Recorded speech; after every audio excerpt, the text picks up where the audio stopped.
Hello student, welcome to I science. तो आज मैं आपके सामने जो क्वेश्चन लेके आया हूँ वो टॉपिक है आपका gravitation, Newton's law of gravitation. और ये जो साल है दो बार पूछा गया, तो 2014 में और 2021 में पूछा गया क्वेश्चन। तो दो बार पूछा गया, मतलब चलो जरा अच्छा समय है, दो बार पूछा है तो काफी इंपॉर्टेंट होना चाहिए। तो मैंने आपके लिए सम दिया हुआ आज। न्यूटन लॉ ऑफ ग्रेविटेशन आप जानते ही हैं कि कोई भी दो बॉडीज एक दूसरे पे जो फोर्स अप्लाई करती हैं, attractive force, that is given by the formula G m1 m2 upon r square. G जो है यूनिवर्सल लॉ ऑफ ग्रेविटेशन है। मास m1 m2 जो है वो दो बॉडीज का मास होता है, और जो r होता है वो दोनों बॉडीज के बीच का डिस्टेंस होता है, उनके सेंटर ऑफ मास के बीच का डिस्टेंस होता है। ये बेसिक फॉर्मूला है जो हम यहाँ यूज करने वाले हैं, और एक और टॉपिक यूज होगा इसमें, देखते हैं सम। चलिए तो मैं रीड करता हूँ आपके लिए सम। इसमें दिया हुआ है 4 particles each of mass m move along a circle of radius r। ये देखिए, ये आपका सर्कुलर मोशन है, 4 पार्टिकल्स है, 1 2 3 4, ये 4 पार्टिकल्स है, एक सर्कुलर मोशन परफॉर्म कर रहे हैं गोल, और जिस सर्कल में मूव करे सर्कुलर मोशन, उसका रेडियस r है, under the action of their mutual gravitational acceleration. अभी यहाँ क्या बहुत इंपॉर्टेंट वर्ड यूज किया है, ये जो परफॉर्म कर रहे हैं अपना सर्कुलर मोशन, ये इस वजह से हो रहा है, अंडर दिस एक्शन। मतलब क्या, मतलब कि उनका जो ग्रेविटेशनल एक्सेलरेशन है, जिसकी वजह से ग्रेविटेशनल फोर्स होगा, that will be acting as a centripetal force. क्योंकि हम जानते हैं ना कि सर्कुलर मोशन परफॉर्म करने के लिए बॉडी का सेंट्रीपिटल एक्सेलरेशन या फोर्स होना चाहिए। बिना सेंट्रीपिटल फोर्स के कोई भी बॉडी सर्कुलर मोशन परफॉर्म नहीं कर सकती। तो यहाँ पे जो सेंट्रीपिटल फोर्स होगा वो कौन होगा, वो होगा इनके बीच का ग्रेविटेशनल एक्सेलरेशन या ग्रेविटेशनल फोर्स। ठीक है, अब क्वेश्चन क्या पूछा है, the speed of each particle is. अब यहाँ पे 4 ऑप्शन दिया है, स्पीड ऑफ ईच पार्टिकल पूछा है। अब चारों सेम मासेस के हैं। अब देखिए 90 डिग्री है, तो चारों के बीच का जो डिस्टेंस है वो भी सेम है, सिमेट्रिकली प्लेस्ड है। आप किसी एक का स्पीड निकाल लीजिए, सभी का वही होने वाला है। तो हम जो निकालेंगे, सपोज लेट्स से इस बॉडी का, ये जो पार्टिकल है जिसका मास है यहाँ पे, हम उसका स्पीड निकालेंगे। तो सबका सेम स्पीड, स्पीड मतलब समझ रहे ना, स्पीड का मतलब हुआ आपका लीनियर स्पीड या लीनियर वेलोसिटी। सपोज ये सर्कुलर मोशन इस तरह परफॉर्म हो रहा है, तो हमको लीनियर स्पीड निकालना है। अब यहाँ पे इस बॉडी के लिए फोर्सेस, ये जो यहाँ पे मैंने दिखाया, लेट्स से यहाँ पे मैं इसको पॉइंट ए ले लेता हूँ। पॉइंट ए पे जो मास है उस पे ये तीनों मासेस का ग्रेविटेशनल फोर्स एक्ट करेगा। अब यहाँ से मैं ज्वाइन कर लेता हूँ, लेट्स से इधर ज्वाइन किया हुआ है, अट्रैक्टिव फोर्स है, इसको खींचेगा अपनी तरफ, इसको लिख देते F1। यहाँ पे भी अट्रैक्टिव फोर्स होगा, यहाँ भी खींचेगा, इसको लिख देते F2। और ये सामने डायमेट्रिकली ऑपोजिट जो होगा वो खींचेगा अपनी तरफ, इसको हम लिख देते F3। ठीक है, अब आप ध्यान से देखिए, F1 और F2 जो है उसको हम रिजॉल्व कर सकते हैं, रेजोल्यूशन। अब ये देखिए 90 डिग्री है, ये दोनों रेडियस है, तो हम बोल सकते हैं कि भाई ये 45 45 90 ट्रायंगल है, 45 45 90 ट्रायंगल। अब 45 45 90 ट्रायंगल में हमारा जो रेजोल्यूशन होगा, अगर मैं इसको अलग से दिखाऊं कि आपका मास m है, ये ऑलरेडी एक फोर्स F3 है, यहाँ पे आपका फोर्स F2 है, सॉरी F1 है, यहाँ पे आपका फोर्स F2 है।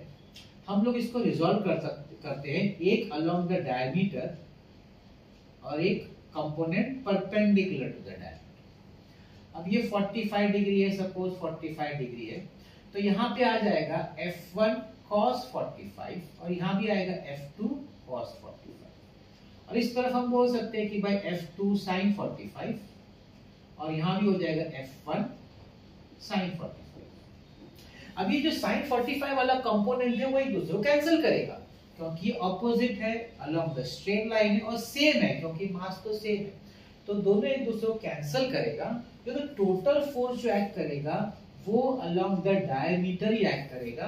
और टोटल फोर्स अगर हम लोग लिखने जाए, टोटल फोर्स, टोटल में लिखता हूं ग्रेविटेशनल फोर्स,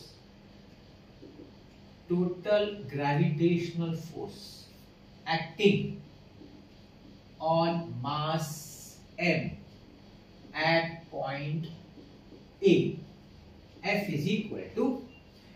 पे हो जाएगा F1 cos 45 plus F2 cos 45 plus ये डायमेट्रिकली ऑपोजिट और वो है F3। तो देख रहे हैं ये दो मासेस का जो होगा उसको मैंने कंपोनेंट में रिजॉल्व कर दिया, उसको अलोंग डायमीटर ले लिया और एक ऑलरेडी अलोंग डायमीटर है, टोटल 3 फोर्सेस। अगर ये दोनों का देखा जाए तो सेम ही ऑलमोस्ट।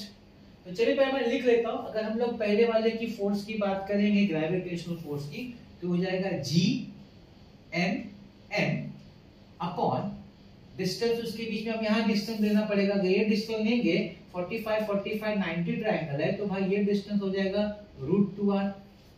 45 45 90 ट्रायंगल के हिसाब से अगर ये r है और ये r है तो ये जो हो जाएगा हाइपोटेनस के हिसाब से √2r हो जाएगा।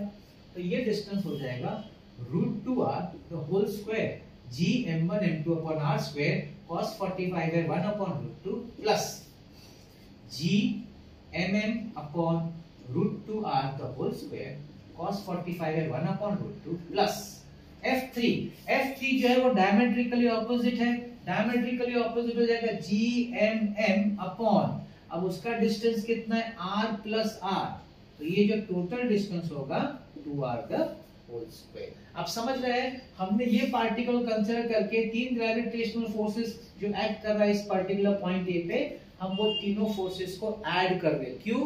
क्योंकि वही तीनों फोर्सेस मिला के बन जाएगा इस सर्कुलर मोशन के लिए सेंट्रीपिटल फोर्स। चलिए आगे बढ़ते हैं। तो ये सेम ही है कि नहीं? तो इसको मैं 2 टाइम्स लिख देता हूं, 2 टाइम्स Gm² अपॉन, इसको लिखेंगे √2 और ये हो जाएगा 2r²। मैंने इन दोनों को ऐड कर दिया है plus Gmm upon 2r the whole square. ठीक है, ये दोनों ऐड 2 टाइम्स हो गया है और ये यहाँ पे लिखा हुआ है। अब ये जो फोर्स है, ये जो टोटल ग्रेविटेशनल फोर्स है, this is equal to nothing but the centripetal force, है कि नहीं? तो मैं बोल सकता हूं सेंट्रीपिटल फोर्स का फॉर्मूला होगा mv² अपॉन r।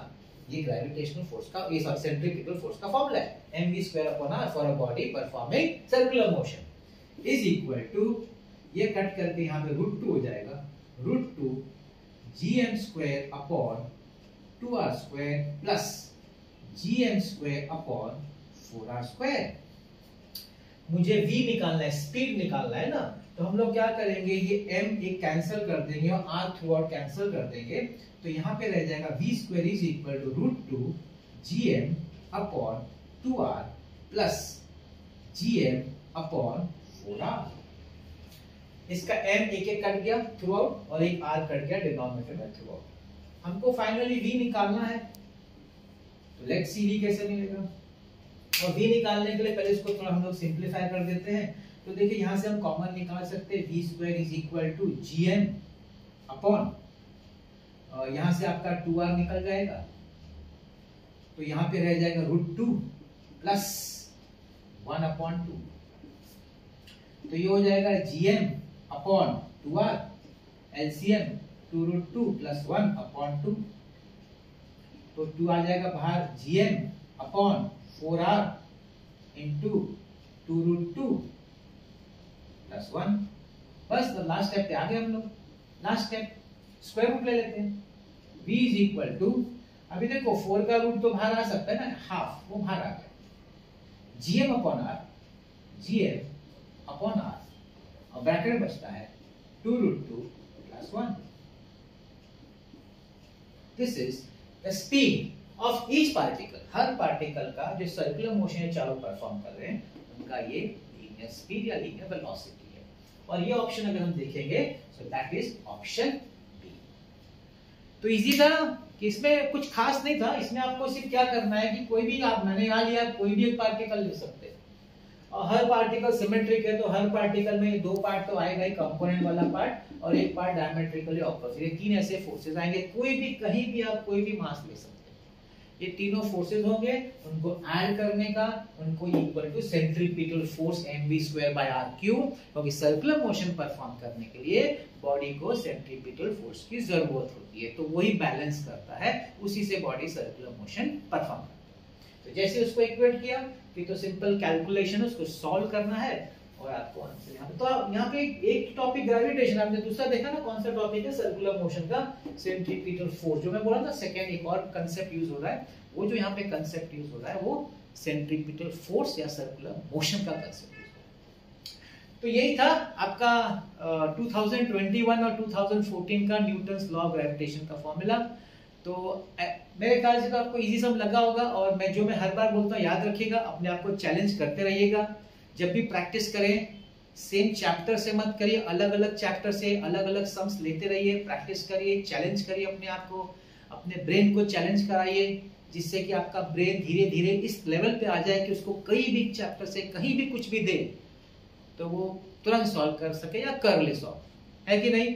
तो ऐसे ही सब मैं आपके लिए लाता रहूंगा। मेरा MHCT है, JEE एडवांस है, नीट का भी प्लेलिस्ट है, उसमें भी अलग अलग टॉपिक्स के क्वेश्चन है, वो भी आप देख सकते हैं, वो भी आपको डेफिनेटली हेल्प करेगा आपके एंट्रेंस एग्जाम के लिए। तो ऐसे मेरे वीडियो देखते रहेगा। आज का वीडियो देखने के लिए बहुत बहुत धन्यवाद। Thank you very much.